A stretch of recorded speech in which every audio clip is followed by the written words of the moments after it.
उस वक्त उन सिपाहियों को इस बात का जरा सा भी अंदाजा नहीं था कि जो उनकी गिरफ्त से भागा है वो एक दिन उनकी नैया डुबाने वाला था। अगले 2 दिन में ही मराठा नेवी ने इन दोनों जहाजों का ऐसा हश्र बना दिया जिसे देखकर वॉल्टर बून हक्का बक्का रह गया।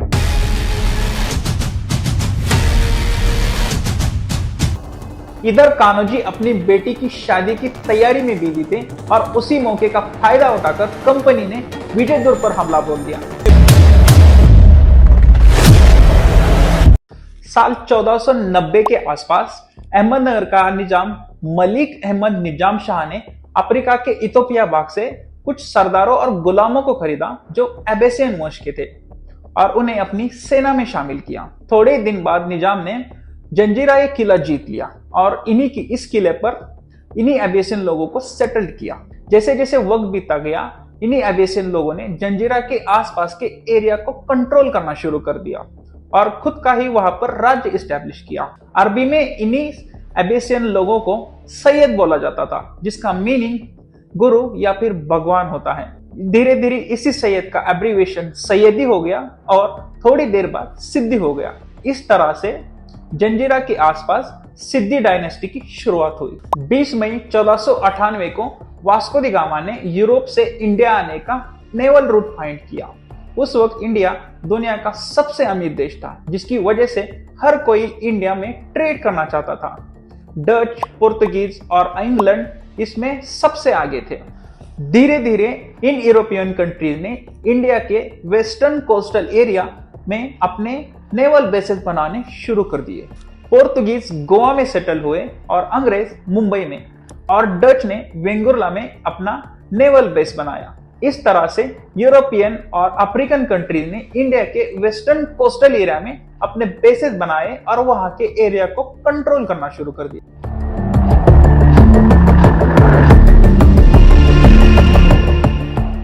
ये सारे आए तो थे ट्रेडिंग करने के लिए, लेकिन अपने इंटरेस्ट के हिसाब से दक्कन के लोकल पॉलिटिक्स में ये इंटरफेयर करने लगे और अरबी समंदर में जहां पर इनका इलाका पड़ता था उसमें अपनी मनमानी करने लगे। सिद्दी ने अपने एरिया के औरतों को उठाकर उन्हें गुलाम बनाकर बेचना शुरू कर दिया।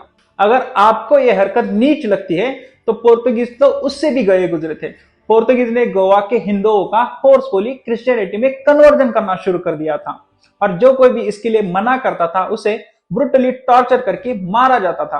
आप एक बार गूगल पे गोवा इंक्विजिशन करके सर्च करके देखिए, आपको पोर्तुगीजों की सारी काली हरकतें पता लग जाएगी। समंदर पर इनकी मनमानी इस हद तक बढ़ गई थी कि लोकल मछुआरा बिना उनकी परमिशन के अपने ही समंदर में अपनी नाव तक नहीं उतार सकता था।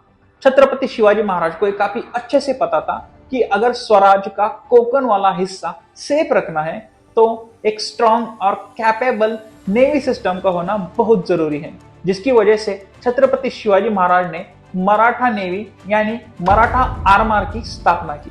लड़ाकू जहाज मराठा आर्मार के लिए तैयार होने लगे और इसके साथ ही विजयदुर्ग, कुलाबा और सुवर्णदुर्ग ये किले भी जीत लिए। सिमिलरली छत्रपति शिवाजी महाराज ने पद्मदुर्ग, सिंधुदुर्ग और खांदेरी इन जलदुर्गों का भी निर्माण किया। जब मराठा आर्मार प्रोग्रेस कर रहा था उसी वक्त उनके सुवर्णदुर्ग के किलेदार थे तुकोजी आंग्रे। साल 1669 में कृष्ण जन्माष्टमी के दिन उनके घर एक बच्चे का जन्म होता है। श्री कृष्ण जन्माष्टमी के दिन पैदा होने की वजह से उस बच्चे का नाम श्री कृष्ण के रेफरेंस में कान्होजी रखा जाता है।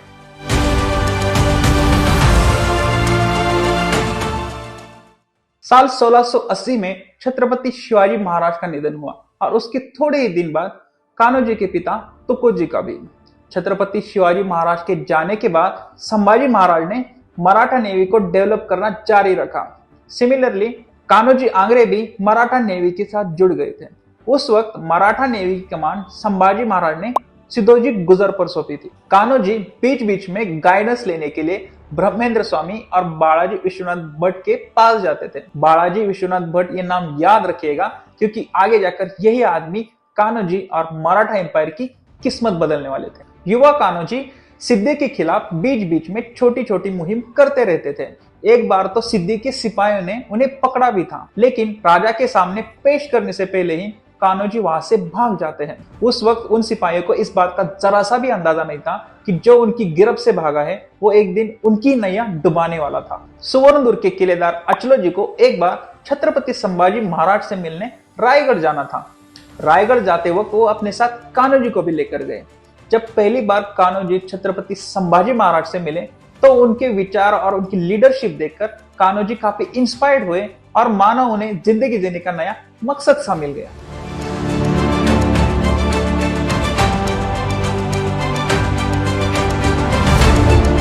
संभाजी महाराज के कहने पर कान्होजी अचलोजी को सुवर्णदुर्ग के एडमिनिस्ट्रेशन में असिस्ट कर रहे थे, लेकिन धीरे धीरे अचलोजी के सुर बदले से नजर आ रहे थे। सिद्धि के पैसों के लालच में वो बुरी तरीके से फंस गए थे। बात यहां तक आ गई थी कि सुवर्णदुर्ग को बिना लड़े ही सिद्धि को देने की बातें चल रही थी। जैसे ही ये बात कान्होजी को पता चली, कान्होजी ने अचलोजी को ही कैद कर दिया और उन्हें जेल में डाल दिया और सुवर्णदुर्ग को डिफेंड करने का फैसला किया। बारिश का मौसम आने तक कान्होजी ने सिद्धि को कड़ी टक्कर दी।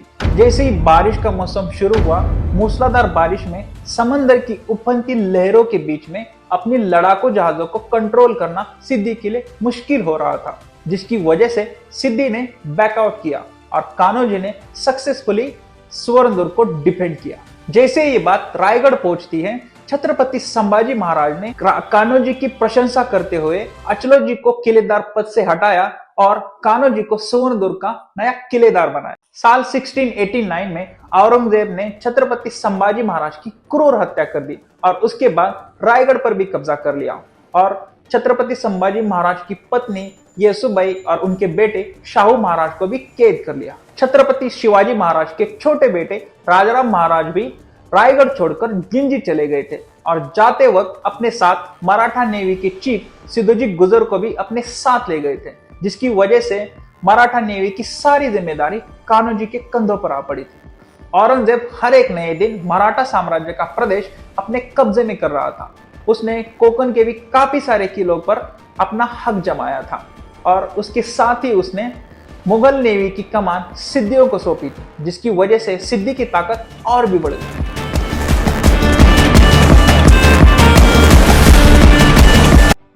इतनी सारी मुश्किलात के बावजूद भी कान्होजी ने हार नहीं मानी।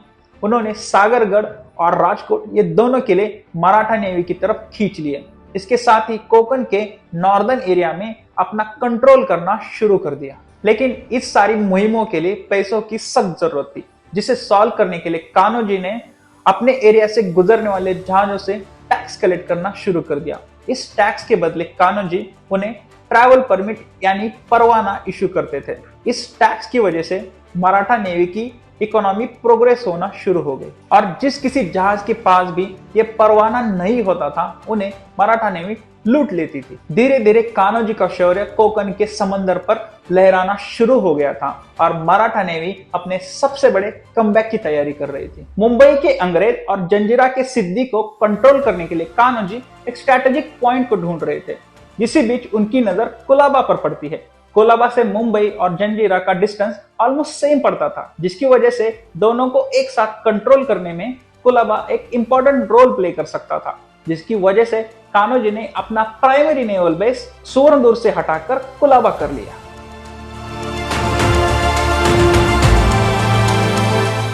जल्द ही सिद्धि ने कोलाबा पर हमला बोल दिया।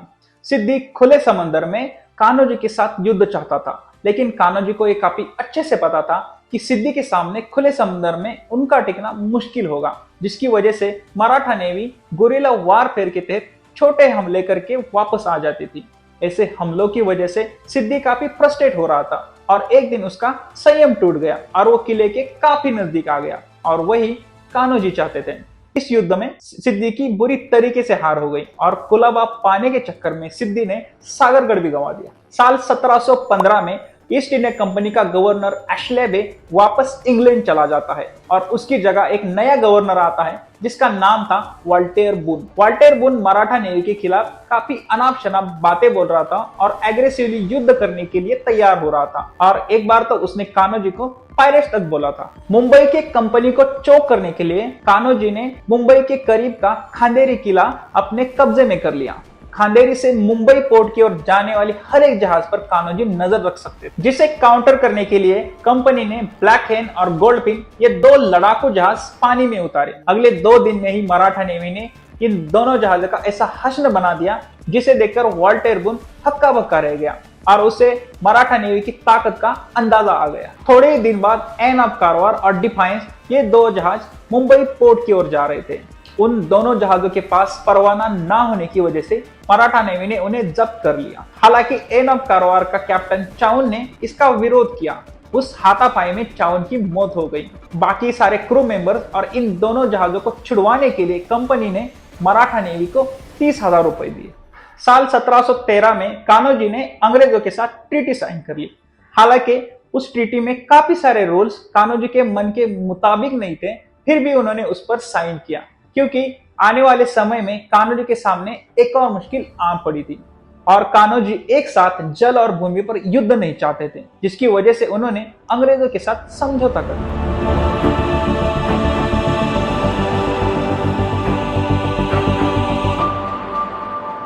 जैसा कि मैंने पहले बताया, संभाजी महाराज की हत्या के बाद औरंगजेब ने उनकी पत्नी और उनके बेटे को कैद कर लिया था और उसी वक्त संभाजी महाराज के छोटे भाई राजाराम महाराज जिंजी चले गए थे।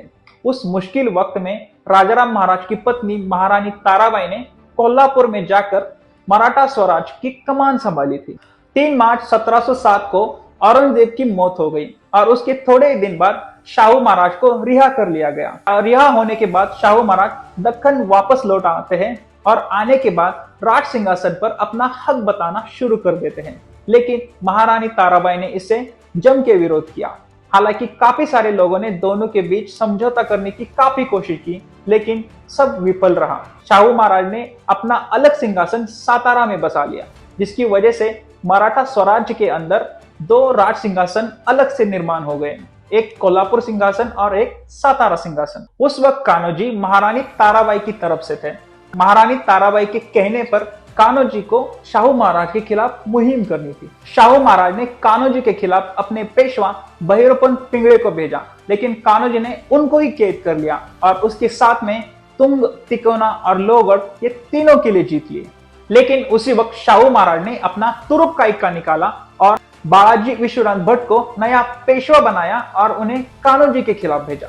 पेशवा बालाजी भट्ट और कान्होजी एक दूसरे को काफी अच्छे से जानते थे, जिसकी वजह से पेशवा बालाजी भट्ट ने अपने डिप्लोमेसी का स्किल यूज करके कान्होजी को बिना तलवार उठाए ही अपनी तरफ कर लिया। बालाजी भट्ट की डिप्लोमेसी स्किल तो एक रीजन था ही, लेकिन कान्होजी का सातारा सिंहासन चुनने का एक और रीजन था। राजाराम महाराज की दूसरी पत्नी राजसबाई ने महारानी ताराबाई और उनके बेटे उन दोनों को सिंहासन से हटाया और उन्हें जेल में डाल, जिसकी वजह से कोल्हापुर के अंदर एक और सत्ता संघर्ष आपस में ही चल रहा था, जिसकी वजह से मराठा साम्राज्य को लीड करने के लिए शाहू महाराज ही परफेक्ट कैंडिडेट थे, जिसकी वजह से कान्होजी ने सातारा सिंहासन को चुना। 28 फरवरी 1714 को कान्होजी और शाहू महाराज के बीच लोनावाला के पास वड़वन गांव में एक ट्रीटी साइन हुई। उस ट्रीटी के तहत कान्होजी को 10 किले और 16 जल दुर्ग मिल गए। इसके साथ ही उनका आरमार प्रमुख ये पद भी कायम रखा गया। थोड़े दिन बाद कान्होजी और पेशवा ने मिलकर सिद्दी के खिलाफ एक जॉइंट ऑपरेशन किया और सिद्दी के काफी सारे इलाकों पर कब्जा कर लिया। अपना गिरता हुआ साम्राज्य देखकर सिद्दी ट्रीटी के लिए राजी हो गया। कान्होजी और पेशवा ने मिलकर सिद्दी को ट्रीटी में ऐसा उलझाया, जिसकी वजह से सिद्दी का एम्पायर सिर्फ जंजीरा किले तक सीमित रह गया और कोंकण ने एक खुली सांस ली।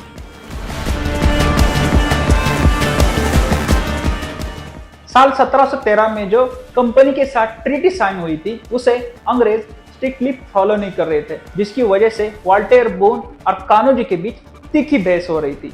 इसी बीच मराठा नेवी का एडवाइजर मैनुअल डी कास्ट्रो को वॉल्टेर बुन ने घूस देकर अपने पास कर लिया। उसे मुंबई के सबसे करीब के किले खांदेरी पर आक्रमण करने के लिए कहा गया। एंडरसन, डार्टमाउथ, विक्ट्री और रिवेंज ये उस वक्त के सबसे एडवांस वारशिप को अपने साथ लेकर मैनुअल डी कास्ट्रो खांदेरी की तरफ आया था, लेकिन खांदेरी के किलेदार मानको जी ने मैनुअल डी कास्ट्रो की एक न चलने दी और इस युद्ध में मैनुअल डी कास्ट्रो को बुरी तरीके से हार का मुंह देखना पड़ा। इधर कान्होजी अपनी बेटी की शादी की तैयारी में बिजी थे और उसी मौके का फायदा उठाकर कंपनी ने विजय दुर्ग पर हमला बोल दिया। उस वक्त शिवाजी तरंबक ने अपने साथ 100 लोगों को लेकर विजय दुर्ग को सक्सेसफुली डिफेंड किया। 2 बार विजय दुर्ग और 1 बार खांदेरी पर हमला फेल होने की वजह से इंग्लिश नेवी ने पोर्तुगीज नेवी के साथ हाथ मिलाया और मराठा नेवी के खिलाफ कंबाइंड ऑपरेशन करने का फैसला किया। इसके लिए पोर्तुगीज नेवी की तरफ से डॉन एंटोनियो डी कास्ट्रोएलो और अंग्रेजों की तरफ से थॉमस मैथ्यूज और जनरल कोविन को अपॉइंट किया गया। इन दोनों यूरोपियन नेवी ने चौल गांव के पास रागो नदी के किनारे अपना कैंप सेटअप। इस वक्त कान्होजी ने शाहू महाराज से मदद के लिए रिक्वेस्ट की। शाहू महाराज ने पिलाजीराव जाधव और बाजीराव पेशवा को अपनी फौज के साथ कुलाबा भेजा। स्वराज के तीनों महारथी एक साथ मैदान में उतरे थे, जिसकी वजह से युद्ध का निर्णय तो पहले ही हो चुका था। कान्होजी की मराठा नेवी ने इन दोनों यूरोपियन नेवी की लिटरली नैया डुबो दी और पिलाजीराव जाधव और पेशवा बाजीराव की सेना ने दोनों यूरोपियन सेना की जमीन पर कमर ही तोड़ दी और इस युद्ध में मराठा एम्पायर की बड़ी जीत हुई। स्वराज्य के इन 3 महारथियों के सामने इन दोनों की बिल्कुल नहीं चली। हालांकि वारशिप और एम्यूनिशन के मामले में ये दोनों नेवी मराठा नेवी से काफी एडवांस थी, लेकिन दोनों के बीच कोऑर्डिनेशन ना होने की वजह से हार का मुंह देखना पड़ा। इस लड़ाई के बाद वॉल्टेयर बोन का एरोगस चकनाचूर हो गया और पोर्तुगीज नेवी और कंपनी ने मराठा नेवी के साथ ट्रीटी साइन कर ली और वॉल्टेयर बोन को खाली हाथ इंग्लैंड लौटना पड़ा। ऐसे ही छोटे मोटे संघर्ष मराठा नेवी और बाकी सारे सत्ताओं के बीच समंदर में चलते रहे, लेकिन जब तक कान्होजी जिंदा थे मराठा नेवी ने एक बार भी हार का मुंह नहीं देखा। ऐसे महान सेनानी का निधन साल 1729 में हो गया। इंडियन नेवी के वेस्टर्न नेवल कमांड के मुंबई ऑफिस में उनके शोर एस्टैब्लिशमेंट का नाम कान्होजी आंग्रे की एक ट्रिब्यूट में INS आंग्रे रखा गया है। वीडियो में दी गई इंफॉर्मेशन आपको कैसी लगी हमें इसके बारे में कमेंट्स में जरूर बताएं और चैनल को सब्सक्राइब करना ना भूलें। Thank you.